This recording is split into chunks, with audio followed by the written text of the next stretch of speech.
Hi, this is All Things Property with me, Zamantungwa Khumalo. Here are a few things to look out for when you're viewing a property.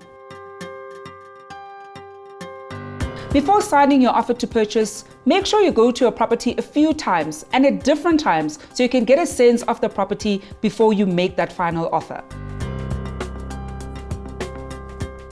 Some items to look out for could include damp walls and ceilings. You want to make sure that these two things are not damaged because fixing them could cost you quite a significant amount of money. The second one is wet spots in the garden or the lawn area. This could indicate broken water pipe or sewage pipes. The third one, and a lot of us probably might miss this, are the toilets. Make sure you flush every toilet and check to make sure that there aren't any leakages in any of them. The last are all those cabinets under the wash basins and the sinks. You want to make sure that you check underneath there to make sure that there isn't any mold or any damp that is accumulated.